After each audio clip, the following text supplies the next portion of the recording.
Welcome friends, welcome to my YouTube channel. आज हम बात करेंगे एक इम्पॉर्टेंट टॉपिक, साइकोलॉजी का एक important topic what is learning पर, जो कि सारे गवर्नमेंट एग्जाम्स में बहुत ही इम्पॉर्टेंट होता है। इससे रिलेटेड कई क्वेश्चंस आपके पास आ जाएंगे। ये DSSB, सारे यूपी टेट्स, NVS, KVS सभी के लिए बहुत ही इम्पॉर्टेंट है। आज की वीडियो में हम 3 टॉपिक जो है उसे कवर कर पाएंगे। पहला है what is learning, second is meaning of learning and third is types of learning. हम देखते हैं। पहला है व्हाट इज़ लर्निंग। लर्निंग क्या है?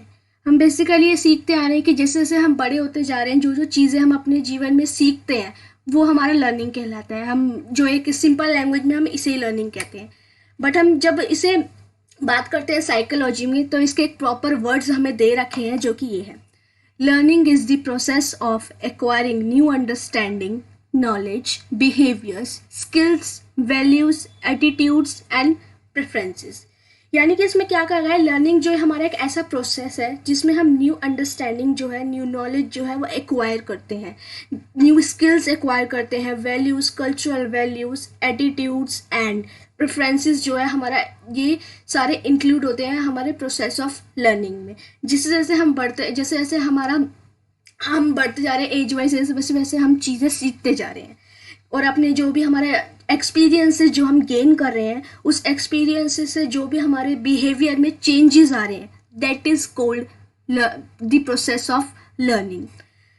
तो अब हम जानेंगे। तो लर्निंग हमने जान लिया कि लर्निंग क्या होता है। जैसे जैसे हम सीखते जाते हैं चीज़ों को, कैसे कैसे हम रिक्रिएट करते रहते हैं अपने मूवमेंट्स को बाय चेंजेस करके उसमें, और जो चेंजेस हमारे बिहेवियर में होते हैं तो वो लर्निंग होता है। तो अब हम बात करते हैं डेफिनेशन ऑफ लर्निंग। यहाँ पे 2 हमें साइकोलॉजिस्ट है जिनकी हम डेफिनेशन करेंगे। फर्स्ट है कॉल्विन। तो कॉल्विन के अकॉर्डिंग क्या है, learning is the modification of a readymade original behaviour due to experiences. तो यहाँ पे बात किया गया है कि रेडीमेड यानी कि ओरिजिनल। रेडीमेड का मतलब है कि लर्निंग, कॉल्विन के अकॉर्डिंग लर्निंग जो है हमारे रेडीमेड सोल यानी कि हमारी बॉडी में जो लर्निंग जो है हमारे एक्सपीरियंसेस के द्वारा, हमारे एक्सपीरियंस के द्वारा हमारे अंदर जो भी चेंजेस आते हैं, जो मॉडिफिकेशन होते हैं, दैट इज कॉल्ड लर्निंग।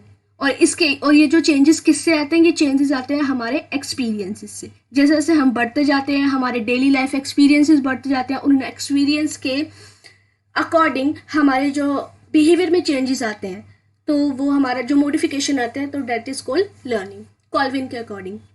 अब हम बात करेंगे Woodworth. The process of acquiring new knowledge and new responses is the process of learning. तो इसके भी तो वुडवर्थ के अकॉर्डिंग भी ये भी यही कहना चाह रहे हैं कि जो भी हम लर्निंग, जो न्यू लर्निंग एक्वायर करते हैं, न्यू नॉलेज एक्वायर करते हैं, हम नए नए रिस्पॉन्सेज एक्वायर करते हैं हम अपनी नॉलेज में, तो ये जो सारा प्रोसेस होता है, ये प्रोसेस होता है द प्रोसेस ऑफ लर्निंग। ये वुडवर्थ के अकॉर्डिंग है। तो अब हम बात करेंगे टाइप्स ऑफ लर्निंग पे। टाइप्स ऑफ लर्निंग में हम 4 टाइप्स करेंगे। पहला है विजुअल, सेकेंड है ऑडिटरी, थर्ड है read and right and fourth है काइनेस्थेटिक लर्निंग। बात करेंगे पहले हम विजुअल पे। What is visual? विजुअल मतलब क्या होता है, देखना।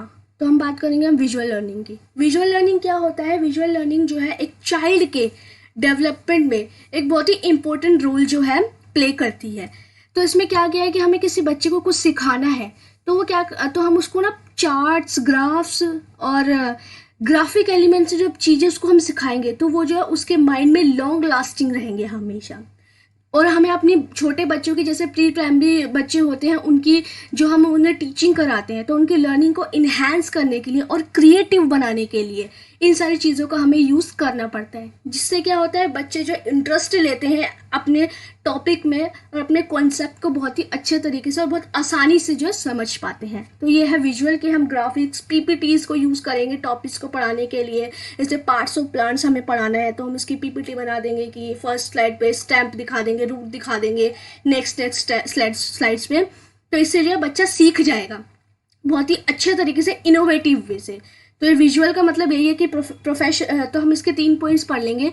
Process information using charts and graphs, ये मैंने आपको बता दिया कि हम इन्फॉर्मेशन में यूज़ करेंगे चार्ट्स को, ग्राफ्स को, जिससे बच्चा जल्दी से चीज़ों को समझ पाएगा। दूसरा है need images to explain concept and ideas, ये भी मैंने आपको बता दिया कि हम इमेजेस के यूज से कैसे कॉन्सेप्ट को हम बच्चों को सिखा पाएंगे।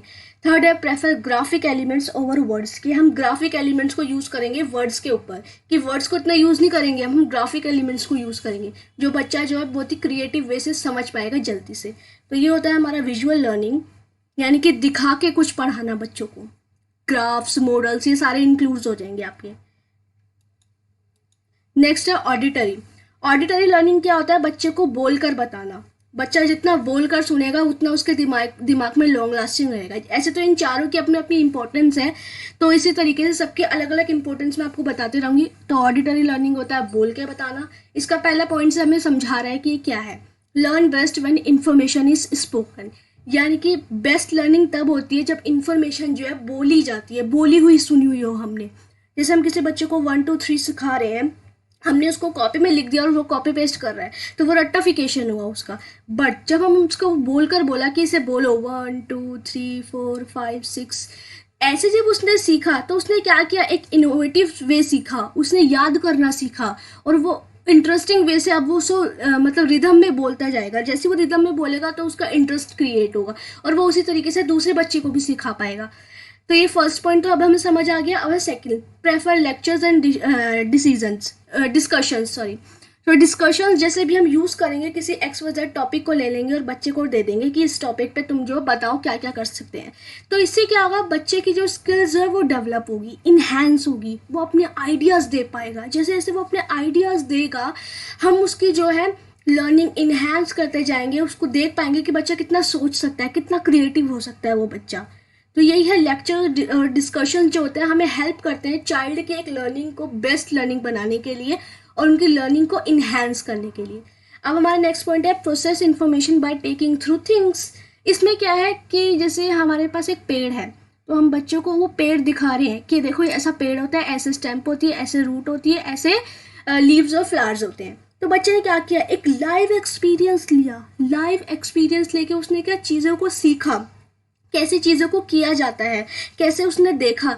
तो भी क्या किया, उसका लाइव एक्सपीरियंस उसे लॉन्ग लास्टिंग रहेगा और उसके दिमाग में जो वो हमेशा रहेगा। तो हमने ये क्या किया, लाइव एक्सपीरियंस भी ले लिया और चीज़ को भी ले ली जो हमारे साथ में थी। तो वही जो हमारे आसपास की चीज़ें हैं बच्चे की लर्निंग में, उसी को हम यूज़ करेंगे, जिससे कि है वो जल्दी सीखेगा और उसको ज़्यादा जो है उलझने की ज़रूरत नहीं पड़ेगी, वो चीज़ों को आसानी से समझने लगेगा। तो ये होता है ऑडिटरी लर्निंग। अब है हमारा रीड एंड राइट। इसके भी अलग वो है कि रीड एंड राइट लर्निंग से हम पढ़ के ही समझ आ रहा है कि बच्चों को रीड कराना और राइट कराना, यानी कि बच्चे लिख कर सीखेंगे चीज़ों को। यहाँ पे लिखा है prefer to receive written words, यहाँ पे हम प्रेफर करेंगे लिखे हुए वर्ड्स को। ठीक है, लिखे हुए वर्ड्स को जैसे जैसे बच्चा देखेगा वो याद रखेगा कि हाँ उसको मैंने ऐसे लिखा था, और वो जब वो पढ़ेगा उस चीज़ को तो उसके माइंड में वो रहेगी कि हाँ मैंने ये चीज़ लिखी थी। यानी कि अब क्या होगा, वो लिखी हुई चीज़ों को याद करना सीखेगा, जो कि लर्निंग में एक बहुत ही इंपॉर्टेंट है। अगला है enjoy reading and writing assignments. अब वो क्या करेगा, जो उसके असाइनमेंट्स मिलेंगे उसको, हम असाइनमेंट XYZ किसी भी टॉपिक पे दे सकते हैं। अब उसमें वो अपने थॉट्स डालेगा, अपने एक्सपीरियंसेस लिखेगा, तो उससे क्या करेगा, वो अपनी रीडिंग एंड राइटिंग को इंजॉय करेगा, इंजॉय करके अपनी लर्निंग को इन्हेंस करेगा। अगला है process information by writing notes. अब हम उसे नोट्स दे देंगे लिखने के लिए कि तुम जो हो अपनी किसी भी टॉपिक पे हम दे देंगे कि इन्वायरमेंट पे नोट्स लिखो, अपने खुद के मतलब अपने आइडियाज़ लिखना कि क्या क्या हो सकता है इन्वायरमेंट पे, क्या क्या हम चेंजेस कर सकते हैं। तो अब बच्चा क्या है, देखेंगे कि हम कितना क्रिएटिव है वो बच्चा, वो लिखेगा अपनी चीज़ों को, खुद पढ़ेगा, तो उसको याद रहेगा कि हाँ मैंने ऐसा लिखा था, वो लॉन्ग लास्टिंग रहेगा उसके लिए, और वो अपनी क्रिएटिविटी को बहुत ही इंटरेस्टिंग वे से जो है आगे बढ़ा पाएगा। तो ये है रीड एंड राइट के कैसे कैसे हम कर सकते हैं। अगला है काइनेस्थेटिक लर्निंग। काइनेस्थेटिक मीन्स होता है कि अपने ओवरऑल जो है एक्सपीरियंस को इन्वॉल्व हो जाना, अपने ही एक्सपीरियंस को अपनी ही चीज़ों में इन्वॉल्व हो जाना। काइनेस्थेटिक का मतलब होता है किसी चीज़ में पूरी तरीके से इन्वॉल्व हो जाना और उस चीज़ को महसूस करना कि हाँ ये ऐसे किया जा सकता है। इसका पहला पॉइंट आपको समझ आएगा कि learn best through tactile processes. अब टेक्टाइल क्या होता है, टेक्टाइल होता है किसी चीज़ में बिल्कुल इन्वॉल्व हो जाना, खुद से करना उस चीज़ को, खुद उसका एक्सपीरियंस करना, ये टेक्टाइल होता है कि महसूस करना उस चीज़ को। तो उसमें ये बोल रहा है कि learn best through tactile processes, कि हम खुद जब किसी चीज़ में इन्वॉल्व हो जाएंगे तो हम उस चीज़ का बेटर जो है आउटकम निकाल तो पाएंगे। तो ये तो सभी को पता है कि जब भी बच्चे किसी चीज़ में इन्वॉल्व हो जाते हैं तो वो खुद उस चीज़ का जो है आइडियाज़ और सोल्यूशन निकालना सीख जाते हैं। अगला है prefer to create concrete personal experience, यानी कि जो है अपने वो पर्सनल एक्सपीरियंस है उसको जो है अपनी लर्निंग में जैसे जैसे यूज़ करेगा तो उसकी लर्निंग जो इन्हेंस होगी डे बाय डे, और वो उसको बहुत ही क्रिएटिव थिंकिंग जो है उसके अंदर डेवलप हो सकती है। अगला है process information bye recreating and practices. अब क्या होता है कि अपने जो भी एक्सपीरियंसेस है उसको रिक्रिएट करना। जैसे कि अब मैं एग्जांपल देती हूँ कि जैसे कि हमें लगता था कि हम हाथों से आटा गूंथ सकते हैं, ठीक है, फिर लेकिन इलेक्ट्रॉनिक जैसे टेक्नोलॉजी बढ़ गई तो हमने देखा कि मशीन में भी आटा गूंथ सकते हैं, ठीक है। तो अब क्या हुआ कि हमारे अंदर पहले ये वाली इन्फॉर्मेशन थी कि हम ना बस हाथ से ही गूंथ सकते हैं आटा। अब नई न्यू नॉलेज आ गई हमारे अंदर जो एक्वायर करी हमने कि मशीन से भी गूंथ सकते हैं, नहीं। तो अब जो हमने अपने मूवमेंट को रिक्रिएट करा है कि किस तरीके से हम पुरानी नॉलेज में न्यू नॉलेज जब हमने इंक्लूड करी तो उससे क्या हो गया, हमारी लर्निंग इन्हेंस हो गई और बहुत इंटरेस्टिंग हो गई, यानी कि हमने कुछ नया सीखा, नया एक्वायर किया। तो और प्रैक्टिस तो है कि practice makes a man perfect, कि कैसे कैसे हम प्रैक्टिस करते हैं चीज़ों की, वो कैसे कैसे हमें यूजफुल बनाते हैं। तो ये सारी चीज़ें हो गई। तो लर्निंग में ये चारों पॉइंट आएंगे हमारे, kinesthetic learning, reading and write, auditory, visual, ये चारों टाइप्स। तो आज आई होप सो आपको लर्निंग का टॉपिक बहुत ही अच्छे से क्लियर हो गया होगा। Thank you for watching my video, and if you like my video then please like, subscribe and comment. Thank you.